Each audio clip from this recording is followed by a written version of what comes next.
পেহেলগামে হামলাকারীরা এখনো দক্ষিণ কাশ্মীরে আত্মগোপন করে আছে, এমনটি জানিয়েছে দেশটির জাতীয় গোয়েন্দা সংস্থা এএনআইএ।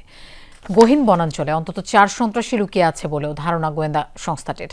এদিকে আগ বাড়িয়ে কোনো পদক্ষেপ নেবে না বলে জানিয়েছে পাকিস্তান।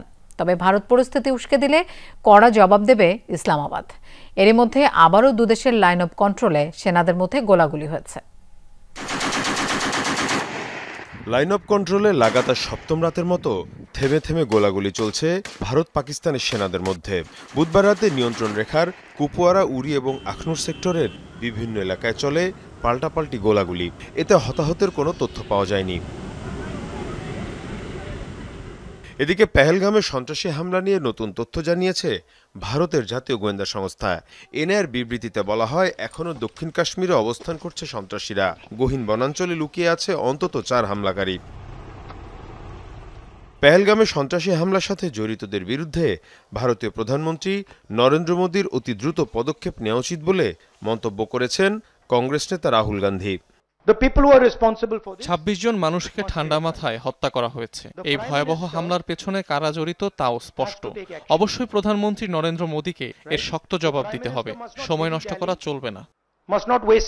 তবে এই উত্তেজনার আগুনে নিজে থেকে ঘি ঢালতে চায় না পাকিস্তান। নিয়মিত ব্রিফিংয়ে কথা বললেও দেশটির উপপ্রধানমন্ত্রীর হুঁশিয়ারি, নয়াদিল্লি উস্কানিমূলক কিছু করলে বসে থাকবেন ইসলামাবাদ। পাকিস্তান আগ বাড়িয়ে কোনো পদক্ষেপ নেবে না, তবে ভারত উত্তেজনা বাড়ায় এমন কিছু করলে তার কড়া জবাব দেয়া হবে। পেহেলগাম ঘটনার সাথে ইসলামাবাদের কোনো সম্পর্ক নেই। এই ঘটনার স্বাধীন ও স্বচ্ছ তদন্তের দাবি জানাচ্ছি। রাজনৈতিক স্বার্থেই দিল্লি তার অভিযোগকে অস্ত্র হিসেবে ব্যবহার করছে।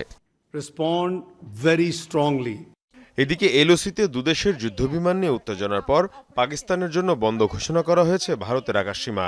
আপাতত 6 দিন ভারতের আকাশ দিয়ে উঠতে পারবে না পাকিস্তানের নিবন্ধন করা, পরিচালিত অথবা লিজ নেওয়া কোনো এয়ারলাইন্সের ফ্লাইট। এমনিতেই কয়েকদিন ধরে ভারতীয় আকাশসীমা এড়িয়ে চলছে দেশটির বিমানগুলো।